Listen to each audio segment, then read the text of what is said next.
যাক আসেন আলোচনার দিকে যাই। আমার নবী পাকের পিঠের ওপর থেকে ওই পচা বুড়ি দুম্বার পরিগণ যখন খাতুনে জান্নাত নামিয়ে দিলেন, আমার রাসূলুল্লাহ মাথাটা তুলে নিঃশ্বাসটা নিতে লাগলেন। এই অবস্থা দেখে কলিজার টুকরি খাতুনে জান্নাত সিজদায় পড়ে গিয়ে চোখের পানি ফেললেন।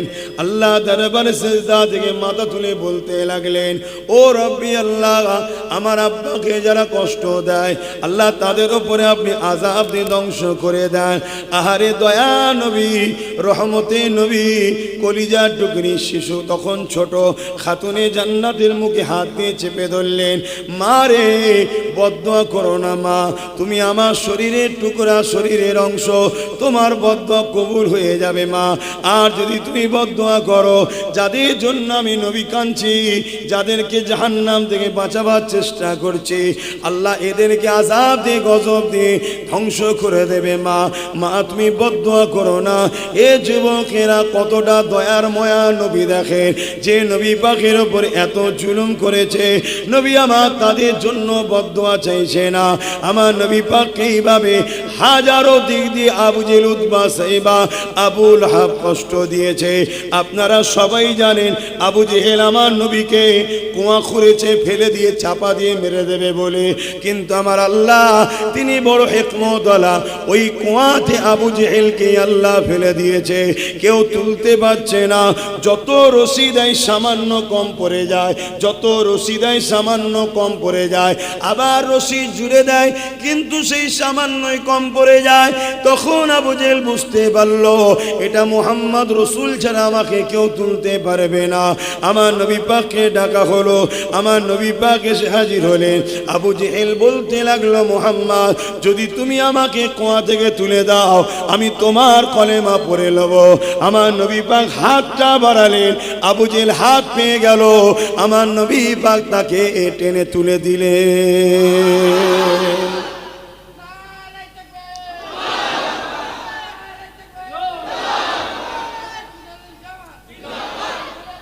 জিন্দাবাদ। এটা ছিল আমার নবীর মুজিজা। এটাই জাদু আর মুজিজার পার্থক্য। এটা মুজিজা, আল্লাহ জমিনের নিচু ভাগকে হুকুম করলো উপর দিকে ওঠো, জমিন তাকে তুলে তুলে উপরে চলে এলো। আমার নবী হাত দিলেন, উঠে তুলে দিলেন। কিন্তু বেঈমান উঠার পরে কি বলছে, মুহাম্মদ তুমি বড় জাদুকর। নাউজুবিল্লাহ। আমার নবী কি জাদুকর? তাহলে আমার নবীকে কষ্ট লেগেছে না লাগেনি কথাটা? এভাবে আমার নবীকে হাজারো দিক দিয়ে কষ্ট দিয়েছে। অথচ জাদুকর তো আবু জেহেল নিয়ে এসেছিল আমার নবী পাককে দমন করার জন্যে। আবু জেহেল তৎকালীন সময়ে পৃথিবীর সব থেকে বড় জাদুকর হাবিব আমানিকে বোকার করে ভাড়া করে নিয়ে এসেছিল, যাতে করে মুহাম্মদ রাসূলকে হাবিব আমানি পরাজিত করতে পারে। এই যুবকেরা, তরুণেরা, জালিমেরা সর্বসময় জাদুকরের সাহায্য নেয়। যেমন আমার গরিবে নওয়াজকে মিটাবার জন্যে তৎকালীন সময়ে রাজা জাদুকর নিয়ে এসেছিল পৃথ্বীরাজ চৌহান, জাদুকর নিয়ে এসেছিল জয়পাল জাদুকর। ওই জাদুকর আমার গরিবে নওয়াজকে বান মারতে লেগেছিল। আমার গরিবে নওয়াজ একটা গোল করে দাগ করে দিলেন। তিনি তিনার খলিফাদেরকে বললেন, বাবারা এই দাগের বাইরে কেউ তোমরা বেরোবে না। যত বান আসে, জাদুর আগুন বান আসে, সব ওই দাগের গোড়ায় এসে বসে যায়, সব নষ্ট হয়ে যায়। গরিবে নওয়াজ বলতে লাগলেন, এ জাদুকরের বান, তুমি যদি আল্লাহকে মানো, আল্লাহর ক্ষমতায় যে তোমাকে পাঠিয়েছে তার কাছে ফিরে যাও। ওই বান যখন ফিরে যেতে লেগেছে, তখন জাদুকর জয়পাল আকাশের ওপর দিয়ে উড়ে উড়ে যেতে লেগেছে। জাদুর কত পাওয়ার দেখুন। এখন যদি কেউ উড়ে যায় আমাদের নজরে, সে তো আমাদের কাছে বড় আল্লাহর ওলি হয়ে যাবে। কি ভাববেন না, ভাববেন না? আরে বিরাট বড় আল্লাহর ওলি উড়ছে। আল্লাহর ওলি হওয়ার জন্য উড়া শর্ত নয়। আল্লাহর ওলি সে যে নবীর সুন্নতে জিন্দেগি কাটায়। জোরে বলুন সুবহানাল্লাহ। আপনাদের বলে যায় আগামী দিন অনেক চমৎকার আসবে, অনেক কিছু হবে। আপনি কারো কাছে যাবেন, হঠাৎ করে সে বলবে, তুই আজকে ঘরে এই খেয়ে এসেছিস, যা খেয়েছেন হয়তো বলে দেবে। আপনি দেখে ঘাবড়ে যাবেন না, তাকে দেখবেন নবীর সুন্নতে চলে কিনা।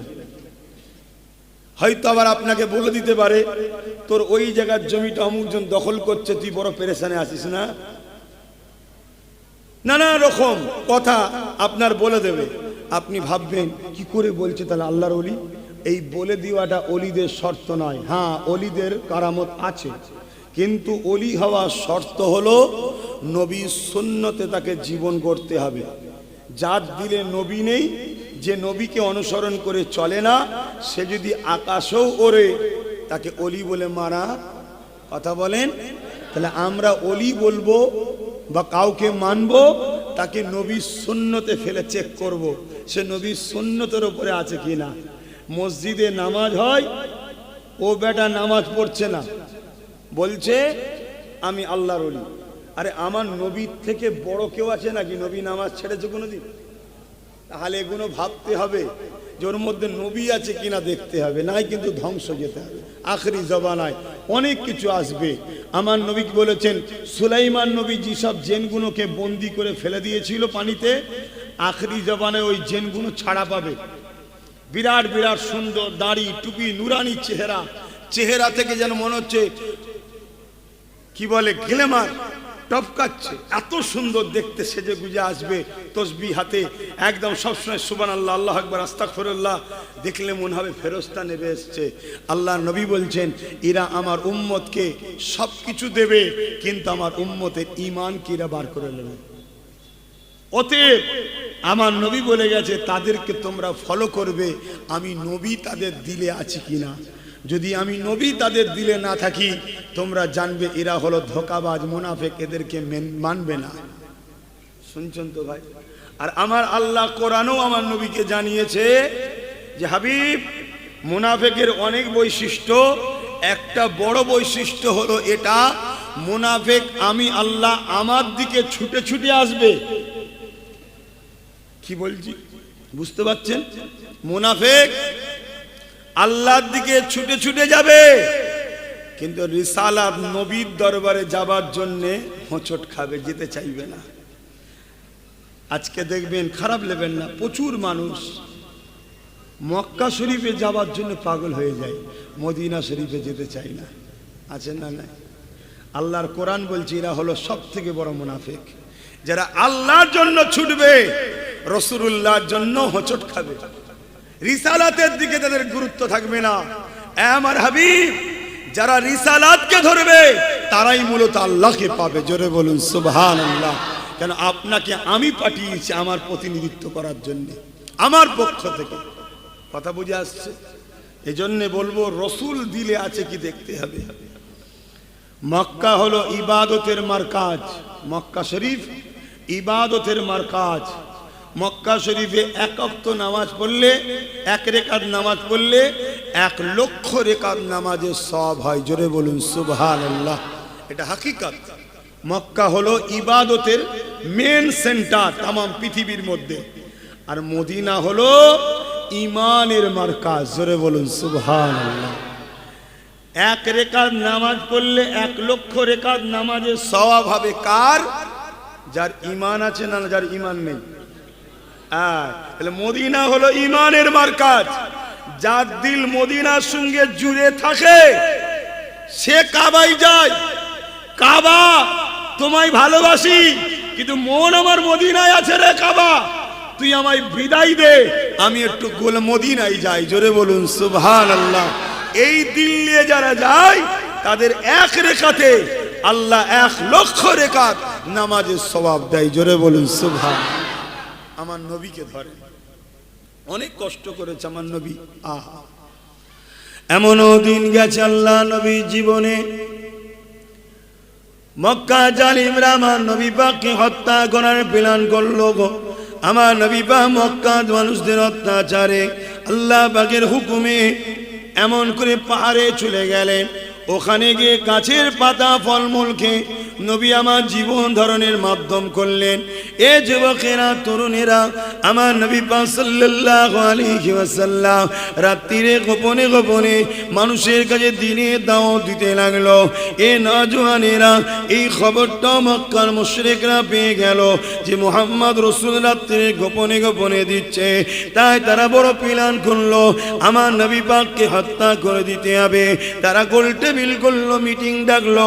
ওই মিটিংয়ে ওমর ফারুক দাঁড়িয়ে গেল, আমি দায়িত্ব নিচ্ছি মুহাম্মাদের শের মোবারককে কেটে নিয়ে আসবো। তখন ওমর ফারুক আমার নবীর হাকিকাতটা তখন বুঝতে পারেনি, চাইলে আপনারা তাকে ভুল বুঝিয়ে রেখেছিল। হযরত ওমর যখন রওনা দিলেন আমার নবী পাকের দরবারের দিকে যাবার সময় বলেছিল, এ আবু জেহেল, আমি মুহাম্মাদের শের মোবারককে কেটে নিয়ে আসবো, তবে তুমি আমাকে এর বিনিময়ে যা দেবে বলেছো তা প্রস্তুত করো। আবু জেহেল বলল, চিন্তা করো না, তুমি ঘুরে আসো, সব দেয়া হবে। এমন করে ওমর ফারুক বলল, কাল 39 জন সবে কলেমা পড়েছে, 40 আর হতে দেব না। মুহাম্মদ রাসূল আর দুনিয়ায় থাকবে না। ফেরেশতারা আলোচনা করতে লেগেছে। আমার আল্লাহ বা জানিয়ে দিল, এ ফেরেশতা, চিন্তা করো না, উমারকে যেতে দাও, আমি আল্লাহ উমারকে নবীর গোলাম বানিয়ে 40 বানাবো। আরো জোরে বলুন সুবহান।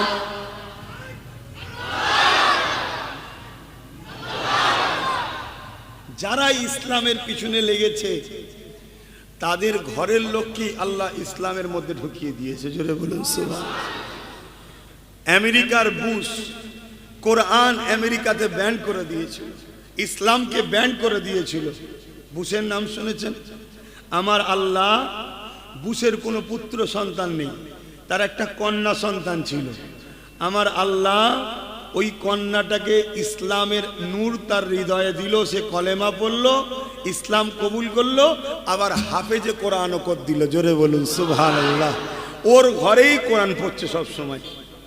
আল্লাহ কত মহান বুঝতে পাচ্ছেন? অতএব দিলে আল্লাহ রসুলকে রাখেন, পৃথিবীর কোনো শক্তিকে দেখে ভয় খাবার দরকার নেই। আল্লাহ আছে, আছে না? নাই, আছে, কোনো টেনশন নেই, আল্লাহ আছে। যাদের হৃদয়ে তাকওয়া আছে, আল্লাহর ভয় আছে, খোদার ভয় আছে, পরহেজগারি আছে, নবীর প্রেম ও আদব আছে, তাদের চিন্তার কোনো কারণ নাই। চিঙ্গিস খান নাম শুনেছেন? শুনেছেন? ইসলামের একটা বড় দুশ্মন ছিল, ইতিহাসের বড় আতঙ্কের নাম হলো চিঙ্গিস খান। 1 কোটির উপরে মুসলমানকে মেরেছে, কয়েক লক্ষ আলেম উলামাকে মেরেছে। একটা সময় চিঙ্গিস খান একটা বড় মাদ্রাসার উপরে হামলা করলো, বড় মাদ্রাসা। আজকেও মাদ্রাসার উপরে হামলা হচ্ছে না, হয়নি? এটা নতুন নয় ভাই, এই পুরাতন। এ হবে, এটা হবে, কিন্তু আমাদের ঘরে মজবুত হতে হবে। চিঙ্গিস খান ওই মাদ্রাসায় যতজন ছিল সবাইকে বন্দি করলেন, বন্দি করে কাতার দিলেন, 3টে কাতারে বিভক্ত করলো। ঘোড়ার পিঠে বসে আছে, সৈন্য সামন্তর আছে। জাল্লাদকে বলল, প্রথম কাতারে যারা আছে, জাল্লাদকে বলল, এদের কল্লা কোনো ধর থেকে আলাদা করো। আহা, আলেমগুলোর কল্লাকে কাটতে লেগেছে। তারা দাঁড়িয়ে দাঁড়িয়ে কলমা পড়ছে, শাহাদাত হচ্ছে, জান্নাতি হচ্ছে। জোরে বলুন সুবহানাল্লাহ। ওই প্রথম কাতারে একটা বুজুর্গ আলেম ছিলেন, বয়সওয়ালা। কোনো কারণবশত তার দিল চেয়েছে হোক, যাই হোক, প্রথম কাতার থেকে দ্বিতীয় কাতারে চলে গেছে। এই কাটা দেখে চিঙ্গিস খান দেখেছে, কিছু বলেনি। আবার জাল্লাদকে হুকুম করলো, দ্বিতীয় কাতারের আলেমদের গর্দান উড়াও। ওই মুরব্বী বাপ মাওলানা সাহেবটা উলামা, আবার তিনি তৃতীয় কাতারে চলে গেলেন। দ্বিতীয় কাতার যখন সব উলামাদের কতল করা হয়ে গেল, এই মোবাইলে কিছু কি বলছে? এতক্ষণ ধরে কি করছো? হ্যাঁ, কেন করছো? মানা করলো, তুলে দেবো অন্য জায়গায় দেখলে। এরম ডিস্টার্ব করলে না, এমনি তো কথা বলতে পারছি, আবার ডিস্টার্ব করলে হয়। এদিকে শোনেন, ওই চিঙ্গিস খান তখন ওই মুরব্বী উলামাটাকে বলছে এবারে মৌলানা তোমায় বাঁচাবে কে? প্রথম কাতার থেকে দ্বিতীয় কাতার, দ্বিতীয় কাতার থেকে তৃতীয় কাতার, এবার যাবে কোথায়? আল্লাহ পাকের আলেম বান্দার জবান থেকে বেরোচ্ছে আল্লাহ আছে, জোরে বলুন সুবহান, আরো জোরে বলুন সুবহানাল্লাহ। এই কথা শুনে চেঙ্গিস খান বড় রেগে গেল। জালিম তো রেগে গেছে আরো, বলছে আগে ওই মুরব্বীটাকে কতল কর। যেই জাল্লাদ তরোয়াল নিয়ে তার দিকে যাচ্ছে, আল্লাহ তো আছে, আছে না নাই? বলুন না, আছে না নাই? আহা, ঘোড়ার কি হলো, লাফালাফি শুরু করে ছুট ছুট চেঙ্গিস খানকে নিয়ে। আর ওকে ধরার জন্য সৈন্য সামন্ত, ঘোড়াকে থামাবার জন্য সবাই ছুটছে। আর এ ছুট তো আলাদা ছুট, লাফালাফি করছে, কখন এদিক কখন ওদিক। চেঙ্গিস খান পিঠে বসে থাকতে পারেনি, জাল্লাদ ও তরোয়াল ফেলে দিয়ে ওই দিকে ছুটছে। আরে নেতাকে বাঁচাতে হবে না, নেতাকে বাঁচাতে হবে। এদিকে কতল বন্ধ হয়ে গেছে, ছুটছে। আর পা ফিসকেল খেয়ে এক পা যেখানে পা রাখে সেখানে জড়িয়েছে, আর এক পা ফিসিল খেয়েছে, ঘোড়ার উপর থেকে মাথা জমিনে পড়েছে। ওই অবস্থায় ঘোড়া ছুটছে, থামেনে। কখনো এ পাথরে, কখনো ও পাথরে, কখনো ও পাথরে চেঙ্গিস খানের মাথা লাগছে, ফেটে দাঁড় করে রক্ত বেরোচ্ছে, ছিন্ন বিচ্ছিন্ন হচ্ছে, কখনো মগজ বেরিয়ে এইদিকে। ঘোড়া ততক্ষণ পর্যন্ত ছুটছে যতক্ষণ না চেঙ্গিস খান মরেছিল। যখন মরে গেল, ঘোড়া দাঁড়িয়ে গেল। জোরে বলুন সুবহানাল্লাহ, আরো জোরে বলুন। আল্লাহ জালিমদের ঘরে ছাড় দেয়, ছেড়ে দেয়নি। আমার মুসলিম ভাই আপনারা যেন জালিম হবেন না। জালিমদের ঘরে কিন্তু আল্লাহ নগদ দুনিয়াতেও বিচার করে, আখিরাতে তো আছেই। কোন একটা জালিম দেখাতে পারবে না তাকে আল্লাহ ছেড়েছে। যাক, আমি আমার নবী পাকের কথা বলছিলাম। আল্লাহ নবীকে জাদুকর নিয়ে এসেছিল আবু জেহেল অত্যাচার জুলুম করার জন্যে। আমার নবী পাক সাল্লাল্লাহু আলাইহি ওয়াসাল্লাম আর গোলাম নবীর আওলাদ হযরত গরিবে নওয়াজের কথাটা বলছিলাম, একটু বলে দিই। ওই পৃথ্বীরাজ যেমন করে জাদুকর জয়পাল যখন আকাশে উড়ে উড়ে যেতে লেগেছে, গরিবে নওয়াজ তখন খরমকে বলতে লেগেছে, যাও ওকে নাবিয়ে নিয়ে আসো। খরম গিয়ে তাকে বাড়ি দিয়ে মারতে মারতে নাবাতে লেগেছে। এ যুবকেরা, ওই জুতার মার খেয়ে জাদুকর জয়পালের তকদিরটা খুলে গেল। গরিবে নওয়াজের কদমে এসে বলেছিল, ও গরিবে নওয়াজ, আমি অন্যায় করেছি, আমাকে সেই রাস্তা দেখান যে রাস্তায় গেলে দুনিয়া ও আখিরাতের নাজারটা পাওয়া যাবে। আমার গরিবে নওয়াজের হাতে হাত দিয়ে জাদুকর জয়পাল ইমানের কলেমা পড়ে নিয়েছিল। আজকে আমার দেশের একদল জালিমেরা ওই গরিবে নওয়াজের মাজারকে তোলার প্ল্যান করতে লেগেছে। মনে রাখবেন, 850 বছর আগে আমার গরিবে নওয়াজ রাজার উটকে বসিয়ে দিয়েছিল। ওই উটকে তোলার কারো ক্ষমতা ছিল না। আজকে তাদেরই উত্তরসূরিরা বলছে আমার গরিবে নওয়াজের মাজারকে তুলবে। এখনো সময় আছে, তওবা করে খাজা গরিবে নওয়াজের দরবারে গিয়ে ক্ষমা চেয়ে নাও, নচেত আল্লাহর মার যখন আসবে ওই লাঠি দেখাও যাবে না, আওয়াজও হবে না, কিন্তু ওই মার থেকে দুনিয়ার কেউ কখনো রেহাই পাবে না। এ যুবকেরা, আবু জেহেল জাদুকর নিয়ে এসেছিল। এমন করে হাবিব ইয়ামানি তিনার নাম, পৃথিবীর সব থেকে বড় টপ জাদুকর তখন ছিল। আমার নবী পাকের কাছে নিয়ে আসলো। আবু জেহেল তাকে ভালো মন্দ খাওয়ালো, আমার নবী পাকের কাছে নিয়ে গেল। আমার নবী পাক চাঁদিনী রাত, পুরো চাঁদ উঠেছে আকাশে। এমন করে আবু কুবাইস পাহাড়ের ধারে আল্লাহ নবী হাঁটাহাঁটি করতেছিল। আবু জেহেল ওখানে কি হাজির হলো। আমার নবী পাককে বলল, এর বাড়ি হাবিব ইয়ামানে বাড়ি, এ আপনাকে কিছু প্রশ্ন করবে। আমার রাসূলুল্লাহকে যখন হাবিব ইয়ামানি বলতে লাগলো, আপনি নাকি নবী দাবি করেছেন। আল্লাহ নবী বললেন, লা ইলাহা ইল্লাল্লাহ আনা মুহাম্মাদুর রাসূলুল্লাহ, আল্লাহ কে সিওয়া কোই মালিক নেহি, मैं মুহাম্মদ আল্লাহ के रसूल हो। এই কথাটা যখন শুনলো, হাবিব ইয়ামানি বলতে লাগলো, তাহলে আপনি আকাশে কিছু করে আমাকে দেখান। জমিনে চাইলো না, কোথায় চাইলো? আকাশে। কেন? জাদু জমিনে হয়, আকাশে হয় না। শুনছেন? জাদু জমিনে হয়, আকাশে দাদাগিরি চলে না। কিন্তু আবু জেহেল তো মূর্খ, ও তো জানে না।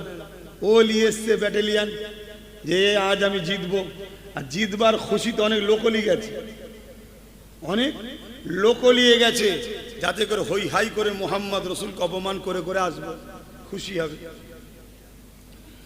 বাবেরা, নওজওয়ান তরুণীরা, এ আমার নবী পাকের প্রেমিকেরা, হাবিবে আমানি আমার রাসূলুল্লাহকে যখন বলল আকাশে কিছু করে দেখান, আল্লাহ নবী যখন আকাশের দিকে মুখটা তুললেন, আহারে চেহারায় অদ্দোহা, যার চেহারার কসম আমার আল্লাহ কোরআনে খেয়েছে, ওই চেহারা যখন আকাশের দিকে উঠল, আমার নবী পাক ওই পূর্ণিমা চৌধুরী চাঁদকে দেখতে পেল। হাবিবে আমানিকে লক্ষ্য করে বলল, ও হাবিবে আমানি, এই চাঁদটা দুটুকরো করে দিলে কি হবে? হাবিবে আমানির মুখের কথা বন্ধ হয়ে গেল, কেননা সে অবাক হয়ে যাচ্ছে, চাঁদ কি আবার কেউ দুটুকরো করতে পারে নাকি? কিন্তু হাবিবে আমানি জানে না, জিনার সঙ্গে কথা বলছি, ওই চাঁদটা হলো ইনারি গোলাম, কেননা আমার নবীর নূর থেকে ওই চাঁদকে আল্লাহ তৈরি করেছে। হাবিবে আমানির মুখে আর কোনো কথা নাই। আল্লাহ নবী সাদাত উংলিটা চাঁদের দিকে ইশারা করলো, সঙ্গে সঙ্গে চাঁদ নবী পাকের ইজ্জতের জন্য, নবী পাকের প্রেমের বহির প্রকাশ করার জন্যে, গোলামীর ইজহার করার জন্যে, এ নবীর উম্মতেরা, আমরা চাঁদের থেকেও দামি আল্লাহ বানিয়েছে। আমরা তো লম্বা লম্বা করে গলা আওয়াজ তুলে বলি আমরা নবীর উম্মত। যদি প্রত্যেককে একটা করে ছুরি দেওয়া হয় আর বলা হয় জানটা বার করে দাও, কেউ দিতে পারবে না। জানতো দূরের কথা, যদি বলা হয় একটা উংলি কেটে দাও আমার নবীর জন্যে, আমরা দিতে পারবো না। কিন্তু আকাশের চাঁদ বিশ্বকে দেখিয়ে দিল গোলামি কাকে করতে দেখেলে, গোলাম কিভাবে হতে হয় দেখেলে। আমার নবীর শান মর্যাদার ব্যাপার যেখানে হয়েছে, যতই কষ্ট হোক না কেন কোনো প্রশ্ন নাই, নিজে থেকে নিজেকে পুরো দুটুকরো করে দিয়ে এক ফালি পাহাড়ের আবু কুবাইসের এই মাথায়, আর এক আবু কুবাইস পারে ওই মাথায়, এইভাবে মধ্যরাত পর্যন্ত চাঁদ আমার নবীর প্রেমের ইজহার করে দিল। আরো জোরে বলুন সুবহান।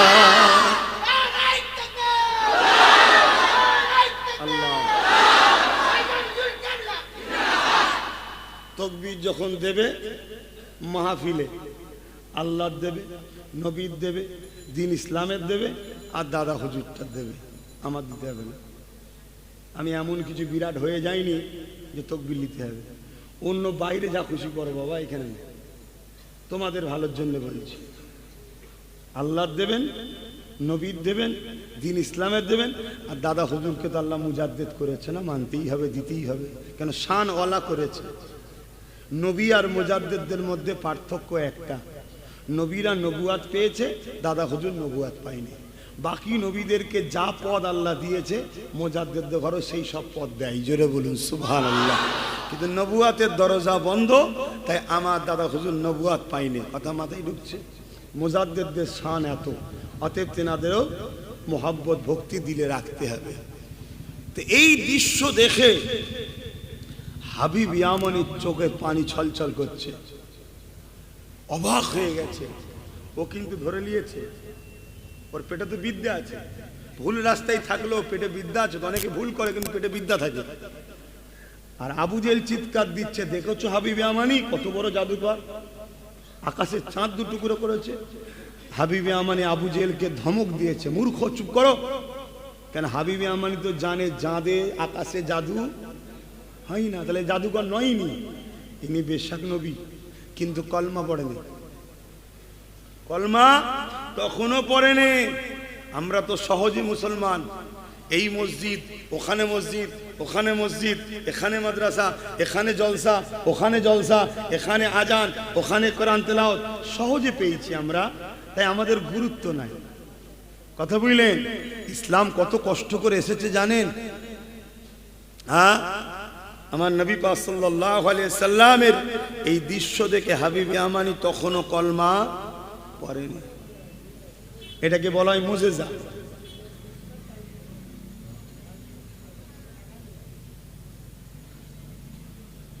শুনছেন? অসুবিধা হচ্ছে? আর একটু বলি, ভাঙা গলা নিয়েই বলি, কিন্তু কথাগুলো তো আল্লাহ রসুলের বলছি। গলা নিয়ে কি করবেন, কথাগুলো নেন। হ্যাঁ, কথা বলতে কষ্ট হচ্ছে, কেন নর্মাল আল্লাহ যা দিয়েছে সেইটাতে কথা বলার, বসে যাওয়াতে কথা বলা একটু কষ্ট হয়। কিন্তু আল্লাহ ও রসুলের কথা কষ্ট কেন, জান চলে গেলেও বলতে হবে। বলুন সুবহানাল্লাহ। সাহাবা হুজুররা বলেছে না, বলেন। হাবিবি আমানি আমার নবী পাকের দিকে আগিয়ে আসলো। আল্লাহ নবীকে হাবিবি আমানি বলতে লাগলো, এ মুহাম্মদ, তুমি তো চাঁদ দুটুকরো করে দিলে, আমি অবাক হয়ে গেলাম। আমার আর একটা প্রশ্ন রয়েছে, বলতে পারবে? কি প্রশ্ন? আমার হৃদয়ের মধ্যে একটা প্রশ্ন রয়েছে, যেটা আমার বড় কষ্ট দেয়। ওই কথাটা কি কথা, তুমি কি বলতে পারবে? ভাই, অন্তরের খবর কে জানে?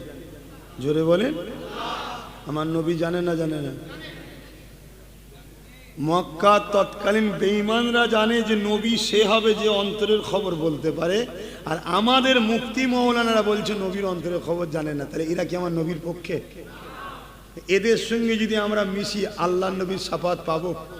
এটাই বুঝতে হবে, এটাই বুঝতে হবে। নামাজ সবার আছে, দাড়ি সবার আছে, টুপি সবার আছে, হজ সবার আছে। আল্লাহ নবী বললেন ৭৩টা দল হবে, ৭২ জাহান্নামী, একটা জান্নাতি। ওই ৭২ দলে কি নামাজ থাকবে না? থাকবে। রোজা থাকবে না? থাকবে।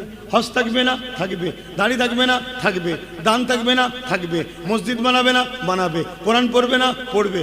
সব থাকবে, শুধু পড়বে নয়। আল্লাহ নবী সাহাবাদেরকে বলছেন, এত সুন্দর তারা কোরআন পড়বে।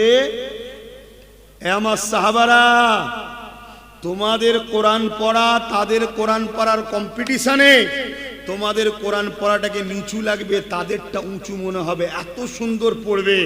কিন্তু হলকুনি থেকে নিচুই নামবে না। আমি নবী বলছি, ওরা জাহান্নামী। শুনছেন তো? বুখারীর হাদিস এটা। আল্লাহ নবী বলছে, তাদের নামাজ, তাদের সেজদা এত সুন্দর হবে। এ আমার সাহাবারা, তোমাদের নামাজ ওদের নামাজের কম্পিটিশন করলে তোমাদেরটা হাকির মনে হবে, ছোট মনে হবে। ওরা আরো ভালোভাবে পড়ছে মনে হবে। কিন্তু আমি নবী বলছি, ওরা বাতিল, ওরা জাহান্নামী। হুজুর কেন? এত কিছু হওয়ার পরে আল্লাহ নবী বললেন, সব থাকবে, ওদের দিলে আমি নবী আমার হাইয়া থাকবে না, আদব, প্রেম, ভালোবাসা, সম্মান থাকবে না। এজন্য ওদের আমলকে আল্লাহ বরবাদ করে দেবে। বলুন নাউজুবিল্লাহ। তাহলে মূল কোনটা? নবী। নবীকে মূল বানিয়েছে কে? আয় আল্লাহ। তাহলে সবকিছুর মালিক কে? আল্লাহ। অন্তরের খবর আল্লাহ জানে, নবীও জানে। পার্থক্য কি? এক হলে তো শিরক হয়ে যাবে, এক হলে শিরক হয়ে যাবে। এজন্যই তো ভয় দেখায়, এই শিরক করে ফেলছো। গায়েবের খবর আল্লাহ জানে, গায়েবের মালিক আল্লাহ, গায়েবের খবর আল্লাহ জানে, নবী জানে, বলছো কেন? শিরক করে ফেলছো, এই করে ভয় দেখাই তো আমাদের ঘরে। শিরক হচ্ছে না বাপ। কেন? নবী অন্তরের খবর জানে, আল্লাহ অন্তরের খবর জানে। আল্লাহ জানা, নবীর জানার মধ্যে পার্থক্য আছে। কি পার্থক্য? নবীকে আল্লাহ জানার ক্ষমতা দিয়েছে, জোরে বলুন সুবহানাল্লাহ। আর আল্লাহকে কেউ ক্ষমতা দেয়নি, তিনি খোদ মালিক, জোরে বলুন সুবহানাল্লাহ। তো একজন খোদ মালিক আর একজনকে মালিক যাই পাওয়া দিয়েছে, পার্থক্য আছে না? না। যেখানে পার্থক্য থাকে সেখানে শিরক হয় না।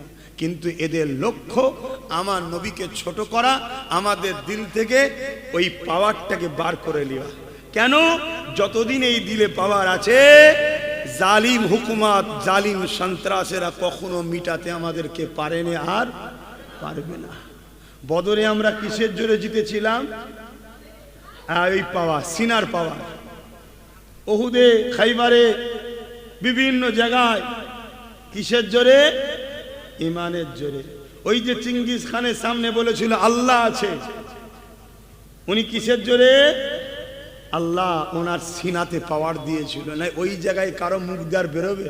আল্লাহ আছে, হ্যাঁ? ঘাবড়ে যাবে তো, মানুষ তো ফিট হয়ে যাবে দেখে। ফিচকিরি দিয়ে একটার পর একটা উলামাকে কতল করা হচ্ছে, বলুন তো মানুষ সুস্থ থাকতে পারবে? তা হাবিবি আমানি জিজ্ঞেস করছে, আমার দিলের মধ্যে কি আছে বলতে পারবে? আহা, আল্লাহ পাক আমার নবী পাককে কি নিয়ামত বানিয়েছেন শোনেন। এ নওজওয়ানেরা, সাহাবা হুজুরদের যা সমস্যা হতো আমার নবী পাকের কাছে আসতেন। একদিন এক সাহাবী আমার নবীর পাকের কাছে আসলেন, ইয়া রাসূলুল্লাহ, হাবিবাল্লাহ, আমার একটা উট রয়েছে, সে বড় পাগল হয়ে গেছে, মানুষকে ধরে ধরে কামড়াচ্ছে, বড় ক্ষতি করতে লেগেছে। ইয়া রাসূলুল্লাহ, হাবিবাল্লাহ, আপনি এর সমাধান করে দিন। এ যুবকেরা, আজ যদি কেউ এখান থেকে উঠে বলে, হুজুর আমার বাড়িতে একটা গরু আছে, সে বড় পাগল হয়ে গেছে, আমি তাকে কি বলবো? গরুর থেকে বড় পাগল তুই গরু ডাক্তারের কাছে যা, পশু ডাক্তার, আমাকে বলছিস কেন? এটাই বলবো তো নাকি? আহা, কুরবান যাক আমার নবীর কদমে আমাদের জানমাল। আল্লাহ নবীকে যখন এই সাহাবীটা এসে বললেন, ইয়া রাসূলুল্লাহ, হাবিবাল্লাহ, আমার উটটা বড় পাগল হয়ে গেছে, মানুষকে ধরে ধরে কামড়াতে লেগেছে। সাহাবা হুজুররা অবাক হয়ে শুনে, সাহাবা হুজুররা আমার নবীর জোর মুখের দিকে তাকিয়ে আছে। আল্লাহ নবী মুচকি এসে বললেন, এ বাবা সাহাবারা, চলো তো দেখি বাবা ওর উটটার কি সমস্যা হয়েছে, একটু যেয়ে দেখি। আমার নবী পা যখন ওই লোকের বাড়ি, সাহাবীর বাড়ি যেতে লাগলো, এমন সময় উট এই দিক দিয়ে ধরুন নবী পাক যাচ্ছে, বুঝাবার জন্য বলছি, উটটা ওই দিকের মানুষকে তাড়িয়ে তাড়িয়ে কামড়াতে কামড়াতে ধরতে যাচ্ছে। আল্লাহ নবী উটের দিকে আগিয়ে আগিয়ে যাচ্ছে। উটের মালিক ও বাকি সাহাবারা বলতে লেগেছে, ইয়া রাসূলুল্লাহ, হাবিবাল্লাহ, ও বড় খেপা পাগল হয়ে গেছে, সবাইকে কামড়াতে লেগেছে, হুজুর বড় ভয় হয়, আপনি ওর দিকে যাবেন না, ক্ষতি করতে পারে। আল্লাহ নবী কি বলেছিলেন? এ আমার সাহাবারা, কোন চিন্তা করো না, ওই উট তোমার নবী মুহাম্মদ রাসূলুল্লাহকে চেনে। এ যুবকেরা, এই কথা বলে নবী আমার যখন আগাতে লেগেছে, ওই উটটা ওই দিকে তাড়িয়ে দিয়ে এবারে মুখটা এই দিকে ঘুরিয়েছে। যখনই ঘুরিয়েছে, আমার নবীকে দেখতে পেয়েছে। যখনই দেখতে পেয়েছে, ছুটে আমার নবীর দিকে আসতে লেগেছে। সাহাবারা চিন্তা করতে লাগলো নবী পাকের কোনো ক্ষতি না করে দেয়, কিন্তু সাহাবা হুজুররা বললেন, অবাক হয়ে গেলাম, ওই উটটা এসে নিজের মাথাটাকে আমার নবীর কদমে দিয়ে বসে যায়। আরো জোরে বলুন সুবহান। ইয়া রাসূলুল্লাহ, ভেবে দেখুন, একটা অবালা পশু আমার নবীকে চিনলো, আর এখন আমরা নবী চিনতে পারলাম না। 80 বছর, 40 বছর, 60 বছর, 70 বছর, নামাজও আছে, হজও আছে, দাঁড়িয়ে আছে, মুফতি, মৌলানা, ডবল MA স্কলার, হয়তো মিশর থেকেও পড়ে এসেছে, আমার নবী চিনতে পারে না, বলছে আমাদের মতো। নওয়াজুবিল্লাহ বললেন না? হায় হায় হায়। আল্লাহ নবী তাই বললেন, আখরি জবানায় হাতের তালুতে আগুন রাখার থেকেও ঈমান বাঁচানো বড় কষ্টকর হবে। কেন? কেন? প্রকাশ্য ইসলামের দুশ্মনরা আমাদের জান নিতে পারবে, ঈমান নিতে, জোরে বলুন, পারবে না। সে যাই বলুক ধর্মের ব্যাপারে, তার কথা শুনবো নাকি?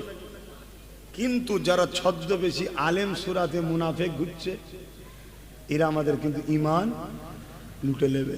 তাই নবী বললেন, আখরি জবানায় হাতের তালুতে আগুন রাখার থেকেও ঈমান বাঁচানো কষ্ট। খুব ভালো তারে বোঝেন। আল্লাহ নবী আর এক হাদিসে বললেন, আখরি জবানায় আসমানের নিচে জমিনের উপরে সব থেকে নিকৃষ্ট হবে একদল উলামারা। কারা?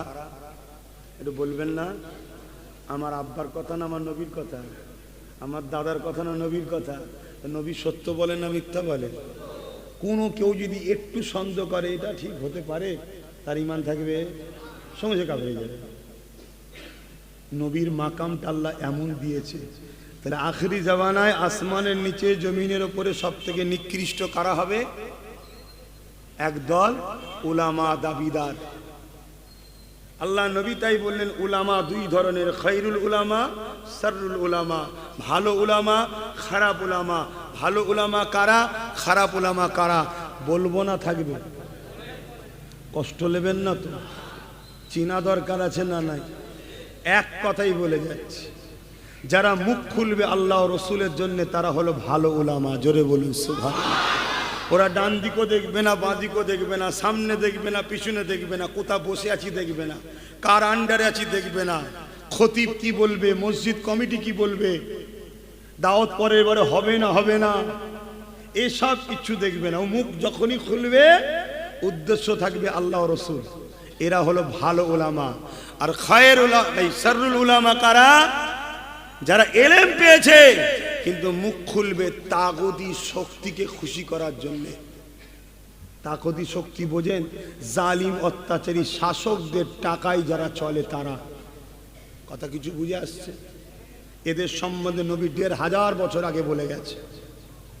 আজকে সেই জিনিস আমাদের সামনে ঘটছে না ঘটেনি? একটু বুঝে চলতে হবে না হবে না? কি গো বলেন, বুঝে চলতে হবে না হবে না? আপনারা কেউ আমার বাপ সমতুল্য, কেউ ভাই সমতুল্য, পর্দার আড়ালে মা বোনগুলো আছে, আপনাদের ক্ষতি হোক এটা আমি চাইব?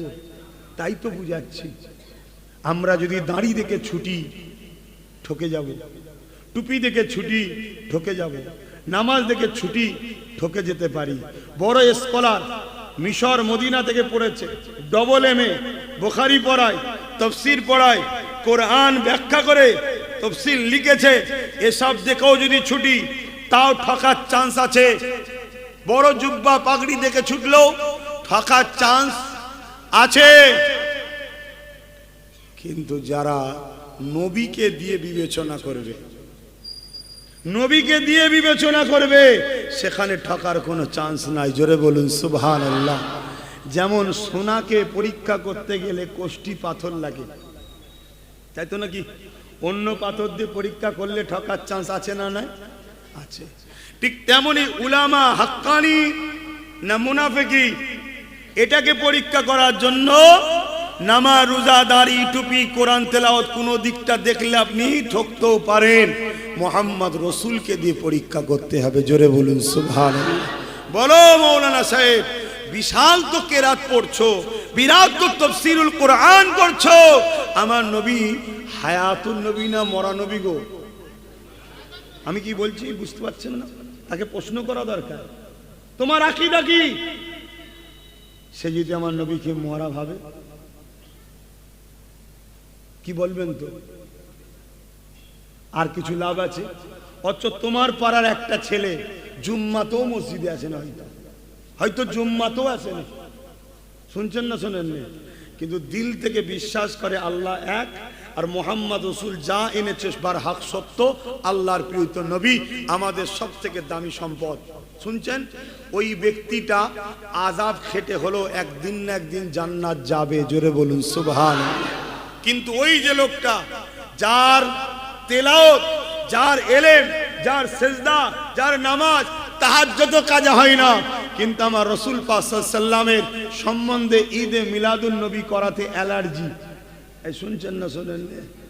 ও গেলে আর কোনোদিন জাহান্নাম থেকে বেরোবে না। শুনছেন তো নাকি? কেন? মিলাদ সবার হয়, আল্লাহ ছাড়া সবার মিলাদ হয়েছে। জোরে বলুন সুবহানাল্লাহ।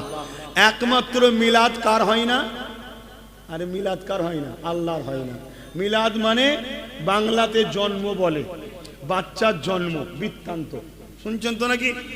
আমার বাচ্চা বোঝাবার জন্য কেউ বললো আমার বাচ্চা অমুক হসপিটালে অমুক দিনে অমুক তারিখে এইভাবে এত সময়, আরে অনেক কষ্ট দিয়েছে, এখানে এই আনতে হয়েছে, ওখানে এই আনতে হয়েছে, বড় পেরেশান হয়ে গেছিলাম, বাচ্চাটা হবে না মরে যাবে, এই যে ইত্যাদি ঘটনাগুলো ঘটছে বাচ্চা আসার ব্যাপার নিয়ে, এটাকে বলা হয় বাংলায় জন্ম বৃত্তান্ত, এটাকে বলা হয় মিলাদ। কথা বুঝে আসছে? আমার নবী দুনিয়ায় আগমন করেছে না করেনি? সেটা কিন্তু বলা হয় মিলাদুন নবী। কিন্তু নবীর বিষয়ে জন্ম কথাটা আমি বলতে পারবো না, কেন আমার নবীর শানে সব ওয়ার্ড ব্যবহার করা যায় না। যেমন আজকে কিছু কিছু মানুষ বলছে, নাউজুবিল্লাহ, কি করে বলি বলেন না, নবী নাকি ভিখারির বাচ্চা। এরকম কথা শোনা যাচ্ছে না, যায় না? হ্যাঁ, এই যে কথাটা, এই কথাটা বলা যায়? আরে আমার নবী তো দোনো জাহানের সুলতান। নবীর দাদা ছিল মক্কার সর্দার। নবীর দাদা অর্থাৎ নবী পাকের আব্বা হযরতে আব্দুল্লাহ ইন্টারন্যাশনাল বিজনেসম্যান ছিলেন। শুনে রাখো বন্ধু, কোন নবীদের সামনে এই ধরনের ওয়ার্ড ব্যবহার করলে এটা অপমানজনক ওয়ার্ড, এর জন্য কাফের হয়ে যায়। কথা মাথায় ঢুকছে? এবারে হতে পারে কেউ রানিং এ মিস্টেক বলে ফেলেছে, হতে পারে না, পারে না, সে ইচ্ছা করে বলেনি, মেমোরিতে তার নাই, রানিয়ে বেরিয়ে গেছে। কথা বলতে বলতে হয়ে যেতে পারে ভাই, মানুষ মাত্র ভুল হয়। কিন্তু পরবর্তীতে তাকে কেউ ধরার পরে বলল, ভাই তোমার এটা মনে হচ্ছে মিস্টেক হয়েছে, উচিত হবে সঙ্গে সঙ্গে তার প্রকাশ্য তওবা করে লিয়া, আল্লাহ তাকে মাফ করে দেবে। বলুন সুবহানাল্লাহ। আর সে যদি তওবা না করে, ওই ব্যক্তি মারা গেলে ওর জানাজা পর্যন্ত পড়া হারাম। শুনছেন তো নাকি? আমার কথায় কষ্ট পেচ্ছেন কেন? আমি বারবার বলছি একটা কথাকে মনে রাখেন, ঈমান হলো গাছের মূল, ডালপালা শাখা পোশাক এগুলো হলো নামাজ রোজা দাঁড়ি টুপি। যদি গাছের ডালপালা নাও থাকে, মূল থাকার জন্য গাছ বেঁচে থাকবে। একদিন না একদিন ওই মূলের কারণে ডালপালা আবার গজাবে, আবার পাতা হবে, ফলমূল হবে, অর্থাৎ সে আবার নামাজি রোজাদার মোত্তাকি হয়ে কবরে যাবে। কিন্তু ডালপালা সব আছে, মূলটা যদি কেউ কেটে লায়, ওই ডালপালা জীবনের মতো ধ্বংস হয়ে যাবে, আর কোনোদিন গজাবে না। আর এই মূলটা হলো হুজুর। কথা মাথায় বোঝাতে পারছি তো নাকি? অসুবিধে লিখছেন আমার আব্বাজানেরা? একটু গুনতে বোঝে। আখরি জামানা আল্লাহ নবী বললেন, হাতের তালুতে আগুন রাখার থেকে ঈমান বাঁচানো কষ্ট। অবশ্যই উলামাদের সম্মান করতে হবে, উলামাদেরকে তাজিম করতে হবে। কেননা উলামারা হলো আল উলামা ওয়ারাসাতুল আম্বিয়া, নবী পাকের ওয়ারিস তিনারা। কিন্তু কোন উলামা? যে উলামা আপনাদের ঘরে নবীর সঙ্গে জুড়ার চেষ্টা করবে, যে উলামা মুখ খুলবে দুনিয়ার কোন জালিম অত্যাচারী দালালি করার জন্য নয়, আল্লাহ ও রসুলের দ্বীনের কথা, হক কথা বলে আল্লাহ ও রসুলকে খুশি করার জন্য বলবে। যাক, আমি আমার আলোচনার দিকে ফিরে আসতে লেগেছে। এ যুবকেরা, তরুণেরা, আমার নবী পাক সাল্লাল্লাহু আলাইহি ওয়াসাল্লামকে অনেক পরীক্ষা করেছে। তাই আবু জেহেলের সঙ্গে আসা হাবিব আমানি পরীক্ষা করতে লেগেছে। বলুন তো, আমার হৃদয়ে একটা প্রশ্ন আছে, একটা কথা যেটা বড় বেদনাদায়ক কথা। কি কথা অন্তরের মধ্যে আছে আপনি বলতে পারবেন? এ যুবকেরা, তরুণেরা, বাপেরা, আল্লাহ নবী বলতে লাগলেন, এ হাবিব আমানি রে, তোমার একটা 8 বছরের মেয়ে আছে, যে কিনা জন্মগত প্যারালাইসিস রোগী। ওই মেয়েটা কখন সুস্থ হবে, কিভাবে সুস্থ হবে, এই নিয়ে তুমি পেরেশানের মধ্যে রয়েছ। যে এই কথাটা বললো, হাবিব আমানি চোখের আর পানি রাখতে পারেনি, চোখ দিয়ে পানি গড়াতে লাগলো। এ যুবকেরা, কিন্তু তখনও কলমা পড়েনি গো। হাবিব আমানি উটের পিঠে চেপে চলে যাচ্ছে। এত সহজে ইসলাম আসেনি, এত সহজে হয়নি রে বাপ ভাইরা। হাবিব আমানি নিজের দেশে আমানে চলে গেল। অনেক দিনের রাস্তা অতিক্রম করে যেতে হচ্ছে, কেননা প্লেন নাই, দ্রুত চালাবার গাড়ির ব্যবস্থাও নাই। এই পাহাড়ি রাস্তা ধরে ধরে হাবিব আমানি ইয়ামানে চলে গেল। ঘরের দরজায় গিয়ে আঘাত দিল। যখন দরজাটা খুলে দিয়েছে, হাবিব আমানির চোখ বড় বড় হয়ে গেছে। কি দেখতে লেগেছে? ওই যে 8 বছরের কন্যা সন্তানটা, যে কিনা জন্মগত প্যারালাইসিস ছিল, যে হাঁটতে পারতো না, দাঁড়াতে পারতো না, আমার কন্যাটা আজকে সুস্থ দাঁড়িয়ে দরজাখানা খুলে দিয়েছে।